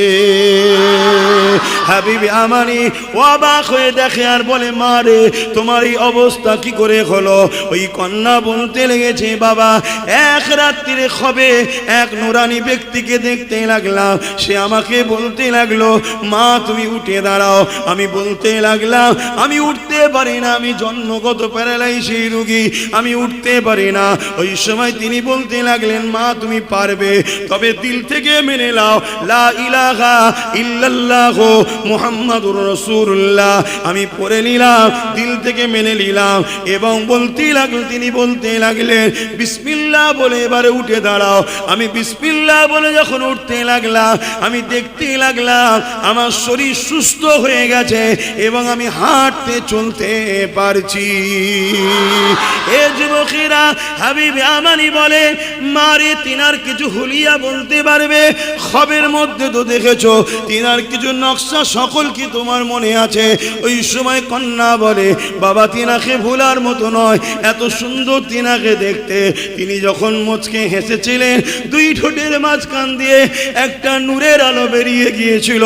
বাবা তিনার 2 ভুঁড়িটা জোড়া ছিল, তিনার ঝুলপিগুলো বড় বড়, বাল চুলগুলো বড় বড় ছিল। আব্বা জান, বাবা তিনার তোমার প্রশংসা কিভাবে করি, এই রকম যে কোনো ব্যক্তি হতে পারে আমার জ্ঞানের বাইরে ছিল। এই কথা শোনার পরে হাবিবা আমানি বুঝতে আর দেরি হলো না, তাই বলতে লাগলো, মা রে আর দাঁড়ালে হবে না, আমার সময় হয়েছে, আমি ফিরে যেতে লেগেছি। কন্যা বলতে লেগেছে, বাবা একটা খবর রয়েছে আপনার জন্যে। কি খবর রয়েছে? যিনি এসেছিলেন তিনি আমাকে একটা মেসেজ দিয়েছে, মারে কলমা তুমি পড়ে নাও, আর খুব শিগগিরই তোমার বাবাও হাবিবি আমানি কলমা পড়বে। আরো জোরে বলুন সুবহান। আল্লাহ নবীর কাছে হাবিবি আমানি চলে এলেন, এসে কলেমা পড়ে মুসলমান হয়ে গেলেন। জোরে বলুন সুবহান। মক্কায় চাঁদ দুটুকরো হচ্ছে। ভারতের কেরলে বসে বসে রাজা চিরামান দেখছে। আমার দেশে কেরল রাজা একটা বাদশা ছিল, বাদশা চিরামান, রাজা দেখছে চাঁদ দুটুকরো হচ্ছে, কি ব্যাপার, ভয় খেয়ে গেছে। কিছুদিন পর হযরতে মালিক রাদিয়াল্লাহু তাআলা আনহু ব্যবসার সিলসিলায় সাগর পাড়ি দিয়ে কেরলে এসেছে। রাজার কাছে খবর গেছে একজন মুসলিম এসেছে, যিনি প্রফেট মুহাম্মদ রসুলের শিষ্য। রাজা চিরামান তেনাকে সম্মানের সাথে দরবারে ইস্তেকবাল করেছে, করে বলছে, ভাই আপনারা তো আসমানি কিতাবের খবর রাখেন, বলতে পারেন অমুক দিন অমুক তারিখে চাঁদ দুটুকরো হচ্ছিল, আমি নোট করে রেখেছি, ব্যাপারটা কি? হযরতে মালিক রাদিয়াল্লাহু তাআলা বলছেন, ওটা আমার রসুলের উংলির ইশারা ছিল। জোরে বলুন সুবহান। আরো রসুল সম্বন্ধে জানলো। জানার পরে রাজা চিরামান হিন্দুস্তান কেরল থেকে পাড়ি দিয়ে মক্কা জমিনে গিয়ে ইমানের কালেমা পড়ে মুসলমান হয়েছিল। জোরে বলুন সুবহান। সেই কেরলে একটা মসজিদ আছে, 1400 বছর বয়স। কেন্দ্র সরকার ওয়াকফ বিল করে এই মসজিদটাকে ভেঙে দিতে চাইছে। শুনছেন তো নাকি? কেন এগুলো ইসলামের পেহচান। ভারতে ইসলাম কবে থেকে আছে? এই নিশানাগুলো মুছে দিতে পারলে তবে তো বলবে স্বাধীনতার পরে তোরা এসেছিস, স্বাধীনতার আগে তোদের কিছু ছিল না। তাহলে এই মসজিদকে বাঁচাবার জন্য একতা হতে হবে না? হবে না? কথা বলুন। কিন্তু কাদের সঙ্গে একতা হবে? যাদের সুরাতে মুসলমান, ভেতরে নবীর দুশ্মন মুনাফেক, তাদের সাথে। কিন্তু এরকম বক্তা মৌলী সাহেব আছে না? নয়, বুঝে বুঝে একতা হতে হবে। যারা নবীর প্রেমিক, এক হও, এক হও। তোমার পীরকে, তোমার হজরতকে, তোমার আমিরকে, তোমার ইমামকে, তোমার শায়েখকে, আরে যে জাল নিয়ে থাকবে যাও, কিন্তু এখন তোমরা একমুঠো হও। জুজিয়াত মাসলা নিজের মধ্যে রাখো। দিন ইসলাম আমাদের সবার, ঠিক না বেঠিক? কিন্তু যারা আমার নবীর শানে গুস্তাগিমূলক কথা বলে, অলি আউলিয়াদের শানে গুস্তাগিমূলক কথা বলে, তাদের সঙ্গে এক হওয়া যাবে কেন? এরা মুনাফেক। এরা আমাদের খবরকে গিয়ে বলে দেবে, আমাদের খবর গিয়ে বলে দেবে। বাপেরা, নওজওয়ানেরা আসেন, আমার নবী পাককে মহব্বত করেন, ভালোবাসেন। সিনার পাওয়ার ছাড়া কখনো কামিয়াবি হইনি আমরা, হতেও পারবো না আমরা। কেননা সব ক্ষমতা তাদের হাতে, যারা আমাদেরকে মিটাতে চাইছে। তাই আমাদের ক্ষমতা হলো সিনার ক্ষমতা। এই দিলেতে আল্লাহর ভয় রাখেন, নবীর মুহাব্বত ও আদব রাখেন, তাহলে মনে রাখবেন দুনিয়ার শক্তি যত বড় হোক না কেন, আমাকে আপনাকে মিটাতে পারবে না। এ নওজওয়ানেরা, এই বিষয়ে একটা কথা বলে যা শুনে রেখে দেন।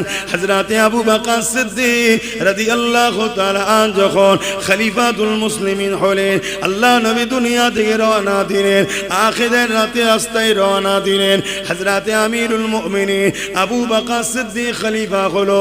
ঠিক এমনই সময় ইসলামের দুশমন রাষ্ট্রগুলো মুসাইলামাতুল কাজ্জাব নামে এক ব্যক্তিকে 90,000 সৈন্য দিল, অনেক অর্থ দিল, অনেক অস্ত্র দিল, তাকে দিয়ে নবী দাবি করিয়ে দিল। ওই মুসাইলামাতুল কাজ্জাব মিথ্যা নবী দাবি করেছিল। এ যুবকেরা, আবু বকর সিদ্দিকের কানে যখন এই খবরটা এলো, আবু বকর সিদ্দিক সাহাবা হুজুরদিওকে নিয়ে এক জায়গায় বসলেন, বসে আলোচনা পরামর্শ করতে লাগলে। সাহাবা হুজুররা এক কথাই বলতে লাগলে, হে আবু বকর সিদ্দিক, আপনি আমাদের আমির, আমাদের খলিফা, আপনি যা ফয়সালা দেবেন আমরা সেটাই মেনে নেব।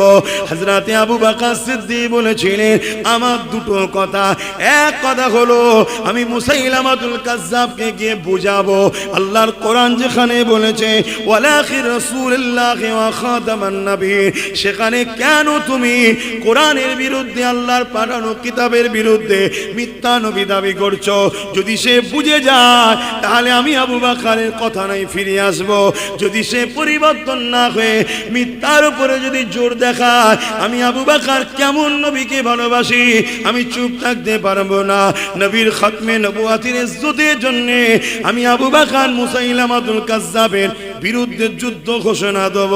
এ যুবকেরা, তরুণীরা, বাপেরা, তাই আমাদেরও উচিত হবে আজকের দিনে কেউ যদি আল্লাহর বিরুদ্ধে, কোরআনের বিরুদ্ধে, রাসূলের বিরুদ্ধে, দ্বীন ইসলাম মসজিদ মাদ্রাসার বিরোধী করে, আমরা তাদেরকে বুঝাবো।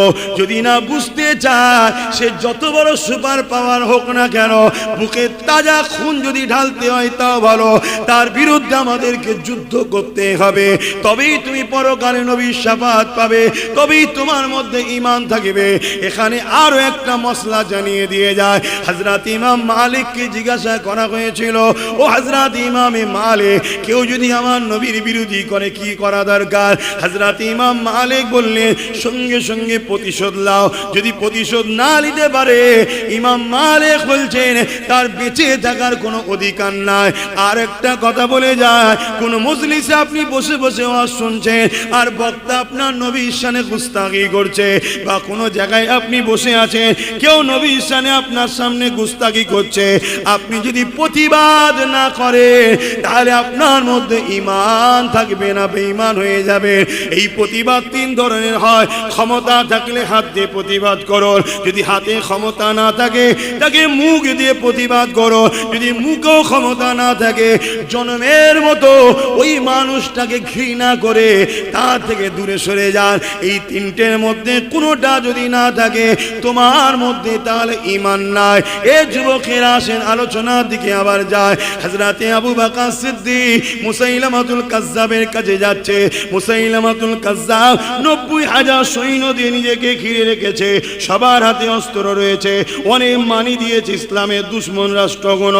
এই জন্যে মুসাইলামাতুল কাজ্জাবের কাছে যাবার সময় আবু বকর সিদ্দিক 10,000 সৈন্য নিয়ে যাচ্ছে, অর্থাৎ আমার নবী পাকে 10,000 যুবক সাহাবাদের সাথে নিয়ে যাচ্ছে। কেননা ওর কাছে 90,000 আছে, আবু বকর সিদ্দিক 10,000 নিয়ে যাচ্ছে।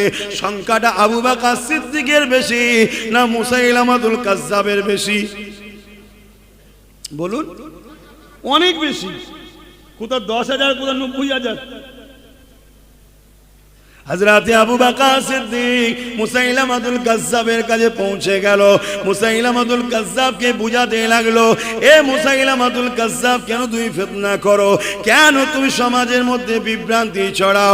আল্লাহ কোরআনে যেখানে প্রকাশ্য ঘোষণা করেছে ওয়ালাকির রাসূলুল্লাহ ওয়া খাতামান নবী, আমার নবী পাক হলো শেষ নবী, এরপরে তুমি কেন নবী দাবি করতে গেলে?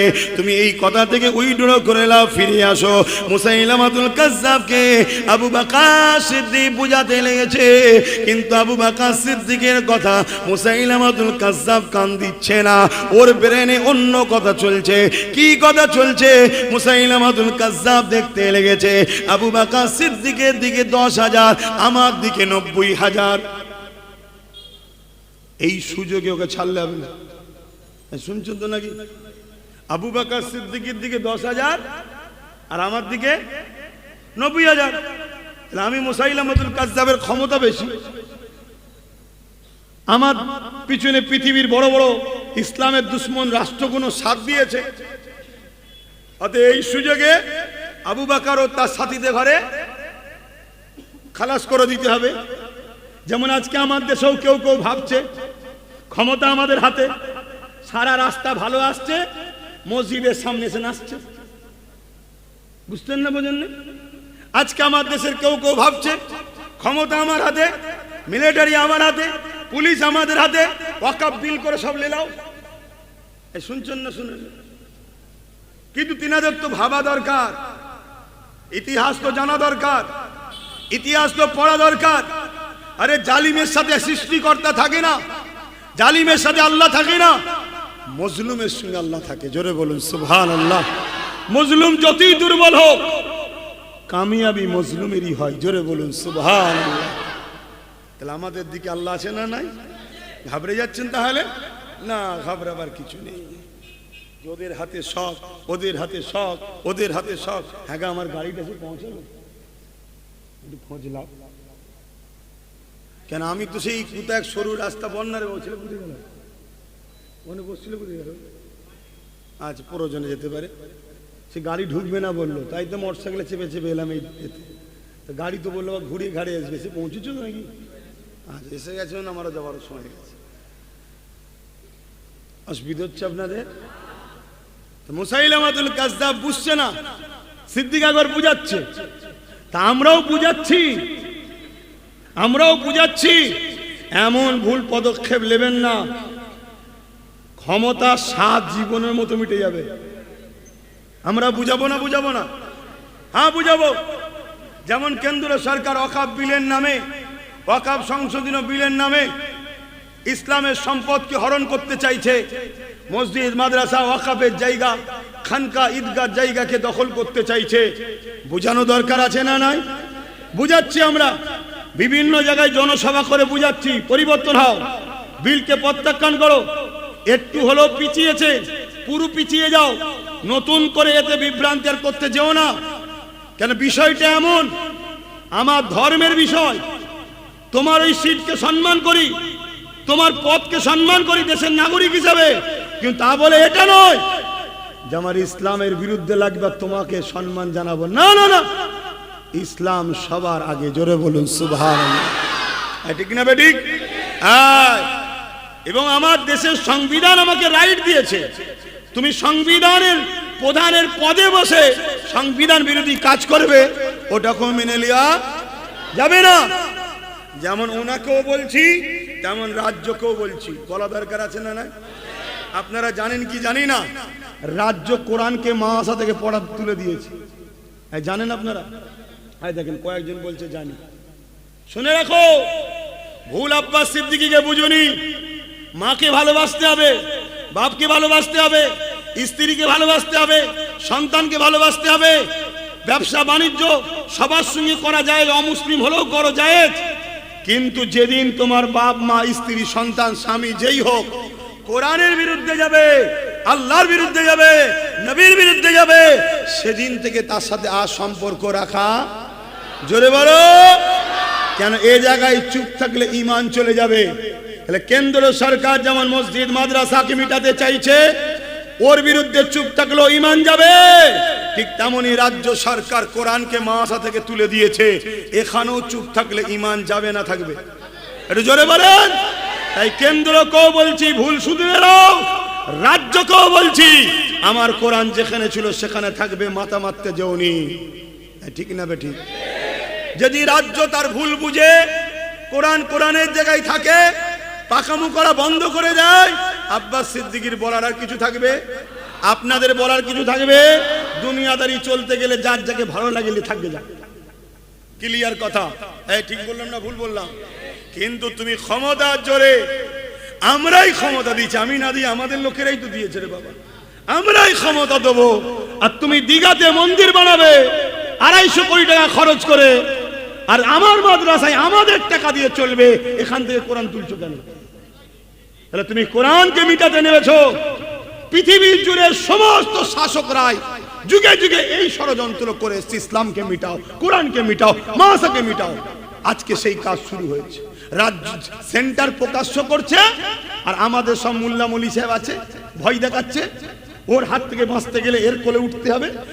এই সুযোগে জানছি এরা তো আমি ছাড়া চলবে না, আস্তে আস্তে মিটাচ্ছে। শুনছেন না? শোনেন, আমরা মরা পছন্দ করব, সেন্টারের অত্যাচারের গুলি বুক পেতে খাওয়া পছন্দ করব, কিন্তু কেউ কোরআনকে মিটিয়ে দেবে তার কোলে উঠে বেঁচে থাকা কখনো ইমানদাররা পছন্দ করবে না, ঠিক না বেঠিক? অতএব হুঁশিয়ারি করে দিলাম, সাবধান হয়ে যাও। তুমি যদি মনে করো এইটুখানি বাচ্চা ছেলে, আমার পিছনে পুলিশ আছে, ফোর্স আছে, ক্ষমতা আছে, সেন্টারও আমার পক্ষে, সব আমার পক্ষে, তুই আমাকে হুঁশিয়ারি দিচ্ছিস, আমি আবার বলছি, হুঁশিয়ারি দিয়ে বলছি, কোরআন নিয়ে খেলতে যাবে না, কোরআন নিয়ে খেলতে যাবে না, তাহলে তুমি তো ডুববে ডুববে, আমার রাজ্যটাও ডুবে যাবে। কারণ আল্লাহর মার যখন আসবে কেউ বাঁচাতে পারবে না, ঠিক না বেঠিক? কিন্তু আপনাদের ঘরে জিজ্ঞেস করি, আপনারা কোরআনের পক্ষে আগে না সরকারের পক্ষে? জোরে বলুন। এতদিন কোরআনের বিরোধী করেনি, যে যাকে ছিলে ভাই আলাদা কথা, দুনিয়াদারি করতে গেলে কারোর সঙ্গে তো করতে হবে রে বাবা, ঠিক না বেঠিক? কিন্তু সে যখন কোরআনের বিরুদ্ধে দাঁড়াবে আর তার পক্ষে থাকা যাবে? আর সে যদি ভুলটা বুঝে চলে আসে, যার যেটা পছন্দ ভাই করে যা, আমি ওলি এই ধর্ম সবাই কিছু বলতে আসবো না, ও বলার জায়গা আলাদা আছে, সেখানে আমি আমার পক্ষে বুঝাবো। কথা বুঝে আসছে না? নাই, এখান থেকে বলবো না। এখান থেকে বললাম কেন? তুমি কোরআনের বিরুদ্ধে হাত তুলেছ, কি গো বলাটা অন্যায় হয়ে গেছে? এরপরেও যদি আমার কোনো ভাই একে যদি পছন্দ করে রাজ্যকে, তার উচিত বুঝাতো নাকি? তার উচিত তার নেত্রীকে বুঝানো তো। কথা বলুন, সেটি মুসলমান হয়, বুঝাবে না? বুঝাবে না? যা আপনাদের জন্য মারপিট করলাম, লড়াই করলাম, দখল করলাম, সব করলাম, কেস খেলাম, মার্ডার হলাম, আপনি আমার কোরআনে হাত দিচ্ছেন কেন? এই দরকার তো বুঝানো। আমার ওই সকল বন্ধুদের বলবো, বুঝান না আপনারা গিয়ে যান। আমি বলছি ঝ্যাঁটাই গুমে কে মেরে তাড়াবে আপনাদের ঘরে? আপনাদের ঘরে গুরুত্ব দেয় না। যতদিন প্রয়োজন ছিল গুরুত্ব দিয়েছিল, আর প্রয়োজন নাই, কেন এখন ঘিরে ফেলেছে। শুনছেন তো নাকি? এরপরেও বলবো আপনি বুঝান না। যদি বুঝাবার পরে আপনার নেতা লিডার যদি ভুলকে শুধরে লাই, তাহলে আপনি আপনার টেলে থাকবে যান, আমি বলতে আসবো না, আপনারও খারাপ লাগবে না, কি গো ঠিক না বেঠিক? কিন্তু তোমায় জিজ্ঞেস করি, তুমি কেমন মুসলমান? তুমি কেমন মুসলমান? তোমার নেতা কোরআনের বিরোধী হবে, তুমি তার পক্ষে থাকতে পারবে? যদি থাকে সে ইমানদার থাকবে না কাফের হবে? কাফের হয়ে যাবে।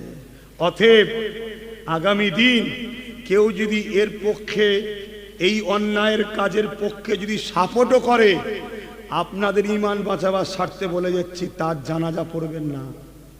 শুনছেন তো নাকি? পৃথিবীর সব মুফতি মৌলানাকে চ্যালেঞ্জ দিচ্ছি, আসো আমার এই কথাকে কেক কেটে দেবে, চলে আসো, চলো। এখানে কোরআনের ব্যাপার চলছে, এখানে দ্বীনের ব্যাপার চলছে, এখানে হালুয়া রুটির ব্যাপার নয় যে আমার দাওয়াত বেড়ে গেছে ওর দাওয়াত কমে গেছে, না, এটা কোরআনের মামলা চলছে, ঠিক না বে ঠিক গো? ঠিক তেমনই যেমন কেন্দ্রকে সাপোর্ট করতে আমরা কোনোদিন চাই না, কেন? আমরা জানি সে ইসলামের দুশ্মন, ঠিক না বে ঠিক? কিন্তু তোমাকে ভালো মনে করে নিরীহ মুসলমান কোনো সাপোর্ট করলো, তুমি আজকে আসল রূপ দেখাচ্ছ কেন? হ্যাঁ, আসল রূপ বেরোচ্ছে এবারে। কাকে খুশি করতে চাইছো? কেন্দ্রে যাকে খুশি করতে চাইছে, তুমিও তাকে খুশি করতে চাইছো না? কেউ বলেছিল না 100 বছর পর ভারতকে ইসলাম মুক্ত করব? শুনেছেন না শোনেননি? আরে শুনেছেন না শোনেননি? কেন্দ্রের কোন একজন বক্তব্য দিদিতে বলেছিল না যে ভারতকে ইসলাম মুক্ত করব? শুনেছেন না শোনেননি? তাহলে উভয়ের লক্ষ্য এক না আলাদা? আহা, অথচ আমার নবী পাক কতটা কষ্ট করেছে এই কোরআনের জন্য।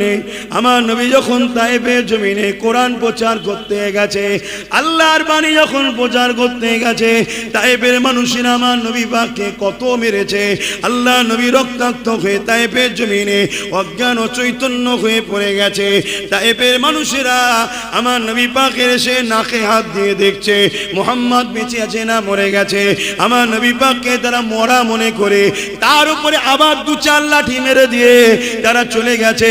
তোমার অন্তরে যদি যাররা পরিমাণ ঈমান থাকে, হতে পারো তুমি সারাবি, হতে পারো তুমি বেনামাজি, হতে পারো তুমি গান শুনেছো, সিনেমা দেখেছো, তুমি গুনাহ করেছো, যদি যাররা পরিমাণ ঈমান থাকে, যারাই আমার মসজিদ মাদ্রাসা দ্বীনের দুশমন হবে বা কোরআনকে বন্ধ করে দিবার প্ল্যান করবে, এদেরকে সাপোর্ট কখনো ঈমানদার করতে পারে না। আর সাপোর্ট যদি করে তার মধ্যে ঈমান কখনো থাকতে পারে না। কেননা মান আহাব্বা লিল্লাহ ওয়া আবগাদা লিল্লাহ ওয়া আতা লিল্লাহ ওয়া মানা লিল্লাহ ফাকাদ ইসতাকমালাল ঈমান। আল্লাহ নবী জানিয়ে দিলেন, ভালোবাসা আল্লাহর জন্য, দুশমনি আল্লাহর জন্য, আত্মীয়তা আল্লাহর জন্য, বিচ্ছেদ আল্লাহর জন্য। এ যুবকেরা, বাপেরা, মায়েরা, বোনেরা, নিঃশ্বাস টানতে হবে আল্লাহর জন্য, নিঃশ্বাস ছাড়তে হবে আল্লাহর জন্য। তুমি যদি মনে করো আমাকে মাসে মাসে 500,000 দিচ্ছে বা 3,000 টাকা ইমামকে দিচ্ছে, মনে রাখবে আল্লাহ এমন বিমার দেবে তোমার ঘরকে উজাড় করে দেবে। জমি জায়গা বিক্রি করে তোমার বিমারের ট্রিটমেন্ট করতে করতে সব শেষ হয়ে যাবে, কিন্তু তোমার বিমারকে থেকে বাঁচতে পারবে না। তুমি যদি মনে করো ওর হাত থেকে বাঁচার জন্য এর কোলে উঠা দরকার, আল্লাহর কোরআনটা শুনে রেখে দাও। নবী পাক কোরআনে জানিয়ে দিয়ে, আমার আল্লাহ কোরআনে জানিয়ে দিয়েছে, তোরা আমিও আমার আল্লাহ রাসূলকে ছেড়ে যার উপরে ভরসা করবি, যার উপরে ডিপেন্ড করবি, আমি আল্লাহ তার মস্তিষ্ককে এমন ভাবে তৈরি করব, তার হাতে আমি আল্লাহ তোদেরকে জিল্লাত দিয়ে শেষ করে দেব। শুনছেন তো নাকি? তাহলে বাঁচাবার মালিককে? ওই যে মুরব্বী মৌলানা কি বলেছিল, আল্লাহ আছে। পৃথিবীর বড় জালিম ছিল চিঙ্গিস খান। এরা তো ছোট ছোট জালিম রে বাবা। চিঙ্গিস খানের নাম শুনলে পৃথিবী কাঁপতো। যে যে এলাকাগুলো ঢুকতো, পরে যদি কেউ আসে, ওই এলাকায় ঘর বাড়ি ছিল, গাছপালা কিছু ছিল, কেউ জানতো না, সব পুড়িয়ে দিত। ছোট্ট ছোট্ট বাচ্চাগুলোকে পর্যন্ত ধরে আগুনে ফেলে দিত, জীব জন্তু কিচ্ছু বাদ দিত না। এত বড় জালিম ছিল চিঙ্গিস খান। তার মুখের সামনে দাঁড়িয়ে অলরেডি অনেক উলামা কতল হয়ে গেছে। মৌলানা সাহেব কি বলছে, আল্লাহ আছে, আমাকে তোর দলে লেলে এটা বলে নে। শুনছেন তো, আল্লাহ বাঁচিয়েছে না বাঁচেনি? বাঁচাবার মালিক তো আল্লাহ। তুমি আল্লাহর উপর ভরসা করছো না কেন? তোমার ভালো লাগে কাউকে নিয়ে থাকো আলাদা কথা, কিন্তু ভরসা করো না। ভরসা আল্লাহর উপরে রাখো। এটা কি আমাদের ইমানি দায়িত্ব নয়? আর এই কথাগুলো কোরআন হাদিসের পক্ষে যেসব উলামারা বলে হক কথা, তাদেরই ওয়াজে ডিস্টার্ব হয়, তাদের জলসাগুলোকে ডিস্টার্ব করা হয়, তাদেরই আশা বন্ধ করা হয়, তাদেরকে রুকা হয়। আর যারা ওই শাররুল উলামা এসে বড় বড় স্টেজ গরম করে ঘুরিয়ে ফিরিয়ে সব আল্লাহ ও রসুলের থেকে সরিয়ে জালিমদের দিকে নিয়ে যায়, ওদেরকে হাজারো প্রোটেকশন দেওয়া হয়, ভিআইপি জায়গায় বলার সুযোগ দেওয়া হয়। শুনছেন? আপনারা ভাববেন যে এইটুকু ছেলে কি বোঝে। শোনেন বাপ, হতভাগা আকবরের নাম শুনেছেন? একটু বলেন। হতভাগা আকবরও এইরকম শয়তানি শুরু করেছিল। সে ছিল মোগলে আজম, ভারতের রাজা। একটু বলি নাকি না দোয়া করে দেবো? হতভাগা আকবর ছিল মোগলে আজম, ভারতের রাজা। এখন তো রাজা নয়, ভোটাভুটিতে হয়, তাই তো নাকি? কিন্তু ভোটাভুটি মানুষ দেয় না, মেশিন দেয়। কে দেয়? মেশিন। কপাল মেশিন দেয় এখন। যাক, তারপরও রাজা তো কেউ নয়, একটা সংবিধান আছে না নাই? তখন ছিল মোগলে আজম, ও যা বলবে তাই। ও যদি রাত্রিরে উঠে বলে এখন দিন 12টা বাজে দুপুর, বলতে হবে যে জাহাপানা দুপুর 12টা। যদি বলে না জাহাপানা রাত 12টায়, কতল করো। এরকম ছিল। তোরা খামখেয়ালি পাগল। জালিম ছিল, জালিম। ক্ষমতার জোরে প্রত্যেকটা সিঁড়িতে সিঁড়িতে মেয়ে দাঁড় করিয়ে রাখতো। কথা বুঝে আসছে? ক্ষমতার জোরে। আর কি বলবো, সব কথা দিচ্ছি না। নোংরা নোংরা সব কাজ কারবার করে বেড়াতো আকবর। এত বড় জালিম ছিল। সে দ্বীনে ইলাহি লিখলো কোরআনকে ব্যান্ড করার জন্য, কোরআনকে মিটাবার জন্য। কি লিখলো?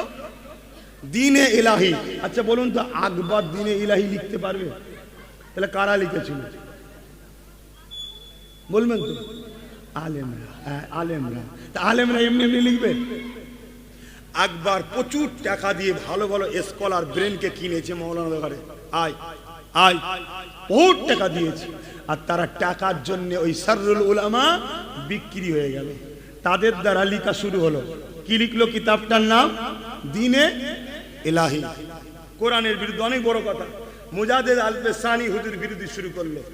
মুজাদ্দিদ আল পেসানি হুজুরের বয়স তখন অনেক, মুরব্বী হয়ে গেছে, বিরোধী শুরু করেছে, চরম বিরোধী। আকবর হাজারো চেষ্টা করলো মুজাদ্দিদ আল পেসানিকে রুকার, পাচ্ছে না। আর দ্বীনে ইলাহি সাকসেসফুল হচ্ছে না। কেন? সরল প্রাণ মানুষ ভয়ে হয়তো বলবে হ্যাঁ আকবর তুমি ঠিক, কিন্তু দিল বলছে তুই শয়তান। এই ঠিক না বেঠিক? আজকে হয়তো কোনো মানুষকে আমি দেখছিলাম ছোট ছোট এরকম বাচ্চাদের ঘরে একদল জালিম ধরে মারছে, তখন একটা বাচ্চা বলে উঠেছে আল্লাহ, আপনারা ভিডিওতে দেখেছেন ফেসবুকে, তখন আরো মারছে, আল্লাহ বলছিস বল, জয় শ্রীরাম বল। এই যেটা বলছে সেটা বলছে, সে হয়তো ভয়েতে বলছে জয় শ্রীরাম, সেই বাচ্চাটা কি ইমান বেঈমান হয়ে যাবে? তার দিলে আল্লাহ আছে। ধরুন আমি কোনো মুসলিমকে ধরে বললাম আল্লাহ আকবার বল, সেই যদি বলে আল্লাহ আকবার, মুসলমান হয়ে যাবে? না না না না, দিল থেকে মানতে হবে। কিন্তু এই জুলুম করার জন্য ইসলাম আমাকে কি বলছে? আমি ইসলাম থেকে বেরিয়ে গেছি। কারোর উপরে জুলুম করা ইসলামে ইজাজত নাই। অন্য ধর্মে কি আছে আমি জানি না, কিন্তু সমাজে কি দেখছি? ইসলামের লোককে জুলুম করে জোর করা হচ্ছে, তাই তো নাকি? তো ভাইয়ের আমার, তা আকবর অর্থ দিয়ে কিনে কিতাব লিখিয়েছে। মুজাদ্দিদ আল পেসানি বিরোধী করছে। মুজাদ্দিদ আল পেসানি বিরুদ্ধে বড় বড় মুফতি মৌলানা যখন আকবর লাগিয়ে দিল, সবাই চিৎকার করছে আরে ওনার ব্রেন ট্রেন বয়স হয়ে গেছে, খারাপ হয়ে গেছে। শুনছেন না? শোনেন?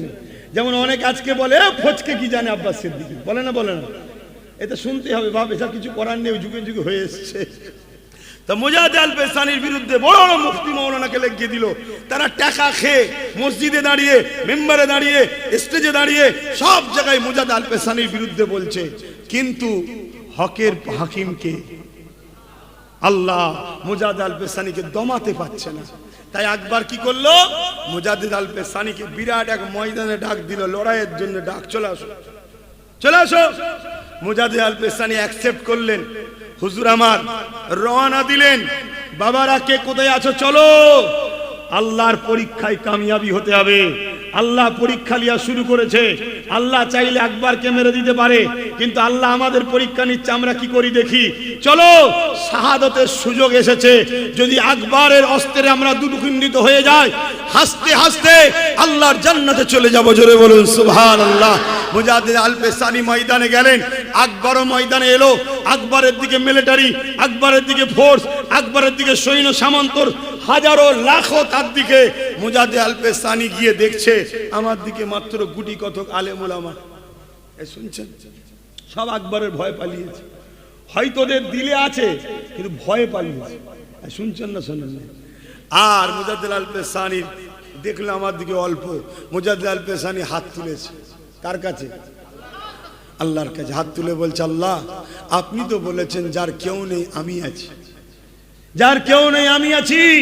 আল্লাহ আপনি তো বলেছেন মজলুমের সাথে আমি, হকের সাথে আমি।